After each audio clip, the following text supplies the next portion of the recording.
علیکم ورحمۃ اللہ۔ سورہ توبہ میں اللہ تعالیٰ ہمیں ایک نہایت سخت وارننگ دیتا ہے ہمارے باپوں کے بارے میں، ہماری بیویوں، ہمارے بیٹوں کے بارے میں۔ تو اللہ تعالیٰ کیا فرماتا ہے؟ مومنوں سے اللہ مخاطب ہو کر فرماتا ہے کہ اے ایمان والو، اس کا مفہوم ہے اے ایمان والو، اگر تمہارے باپ، تمہارے بیٹے، تمہاری بیویاں، تمہارے عزیز و قارب، تمہارے مال اور وہ کاروبار کہ جن کا تمہیں ڈر ہے کہ وہ ماند پڑ جائیں گے، اور وہ گھر جو تمہیں محبوب ہیں، اگر یہ تمہیں زیادہ محبوب ہے اللہ اور اس کے رسول سے اور جہاد سے، تو انتظار کرو اس وقت کا کہ اللہ اپنا فیصلہ کرے، اور اللہ نہیں ہدایت دیتا فاسق لوگوں کو۔ تو آزمائش جو ہے نا، اللہ تعالیٰ نے زندگی اور موت کو کیوں پیدا کیا ہے؟ اللہ خود فرماتا ہے کہ اس نے زندگی اور موت کو پیدا کیا تاکہ وہ دیکھے کہ تم میں سے کون بہتر ہے عمل کے لحاظ سے، اور اللہ پاک آزماتا کس طرح سے ہے۔ اللہ تعالیٰ بتاتا ہے، ارشاد ہے کہ اللہ فرماتا ہے ہم تمہیں ضرور آزمائیں گے، خوف سے اور بھوک سے اور پھلوں کی کمی سے۔ تو بھائیو میرا سوال ہے، خوف کس سے ہوتا ہے؟ طاقتور سے ہوتا ہے؟ ظالم سے ہوتا ہے؟ خوف کسی غریب سے تو نہیں ہوتا آپ کو۔ تو کیا ظلم کے خلاف آپ اس ظالم سے ڈر کر رک جاتے ہیں؟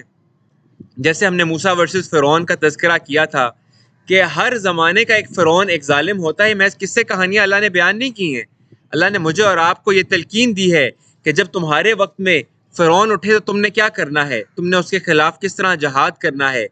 تو حضرت موسیٰ علیہ السلام کو جس طرح اندیشہ ہوا ڈر کا، تو اللہ نے کہا ڈرو نہیں، میں دیکھ رہا ہوں، سن رہا ہوں۔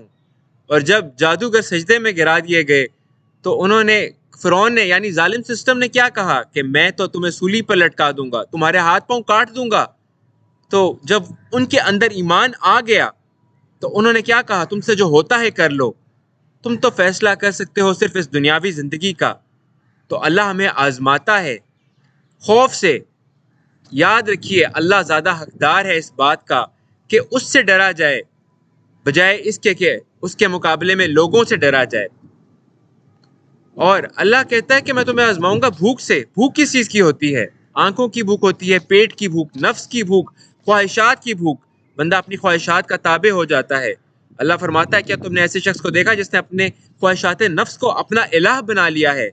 تو کیا میں نے اور آپ نے اس بھوک کی تسکین کے لیے حرام راستہ اختیار کیا ہے؟ ہم نے حرام دیکھا ہے؟ ہم نے حرام رزق کھایا ہے؟ یہ اپنے آپ سے سوال کریں۔ اور پھلوں کی کمی یعنی معاش کی کمی، تو اللہ تعالیٰ اس سے بھی آزماتا ہے کہ اگر اللہ نے معاش کم دیا ہے تو آپ صبر و شکر کرتے ہیں یا اللہ کی ناشکری میں مبتلا ہوتے ہیں؟ ہر حال میں الحمدللہ کہتے ہیں یا پھر آپ اللہ سے شکوہ اور شکایت کرتے ہیں؟ تو بخاری سورہ انفال میں اللہ تعالیٰ فرماتا ہے کہ اپنی امانتوں کی حفاظت کرو اور اللہ اور اس کے رسول کی امانتوں کی حفاظت کرو۔ امانتوں کی حفاظت کس طرح سے ہوتی ہے اور کون سی امانتیں ہیں؟ یہ جان اللہ کی امانت، یہ مال اللہ کی امانت، ہر چیز، ہر نعمت جو اللہ نے دی ہے وہ اس کی امانت، یہ دین اللہ کی امانت، اس کو پہنچانا ہمارا فرض، یہ اللہ کی امانت۔ تو کیا آپ اور میں اللہ کی ان امانتوں کے امین ہیں یا خیانت کرتے ہیں اس میں؟ تو اس کا ہمیں جواب دینا ہے اللہ کو۔ اور اللہ فرماتا ہے کہ فتنہ ہے تمہارا مال اور تمہاری اولاد۔ فتنہ سے مراد آزمائش ہے، یہ نہیں کہ آپ ان کو پھینک دیں، آپ نے ان سے بچنا ہے۔ آپ مال کمائیں حلال طریقے سے، اس کو اچھے اللہ کے راہ میں خرچ کریں تاکہ آزمائش میں پورے اتریں۔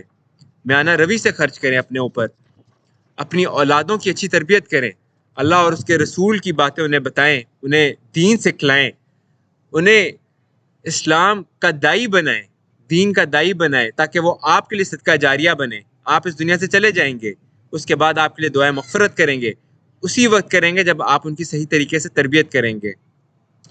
اور بخاری کی حدیث ہے کہ آپ صلی اللہ علیہ وسلم نے فرمایا، اس کا مفہوم ہے، آپ صلی اللہ علیہ وسلم نے فرمایا کہ کون سی چیزیں آزمائش ہیں اور کیا ان کا کفارہ کیا ہے؟ فتنہ کون سی چیزیں اور ان کا کفارہ کیا ہے؟ تو آپ وسلم کا ارشاد ہے، اس کا مفہوم ہے کہ تمہارا مال، تمہارے اہل و عیال، تمہاری اولاد اور تمہارا پڑوسی تک، پڑوسی کا لفظ بھی استعمال ہوا ہے کہ یہ سب فتنہ اور آزمائش ہیں۔ آپ اندازہ لگائیں، ہم نے کبھی سوچا ہے کہ ہمارا پڑوسی بھوکا سوتا ہے، جاگتا ہے، کیا کرتا ہے، اس کی مصیبتیں کس قدر ہیں؟ ہم تو جانتے ہی نہیں ہیں اکثر اپنے پڑوسیوں کو۔ اپنے مال ہم کس طرح خرچ کرتے ہیں، اپنے اہل و عیال، اپنے قرب جو قریب کے رشتہ دار ہیں ان کا ہم کس قدر خیال کرتے ہیں، بغض اور کینہ دل میں پالے رکھتے ہیں یا پھر صلہ رحمی کرتے ہیں؟ جو قطع رحمی کرتا ہے اس سے تعلق جوڑنا صلہ رحمی ہے، تو کیا ہم یہ کرتے ہیں یا نہیں کرتے؟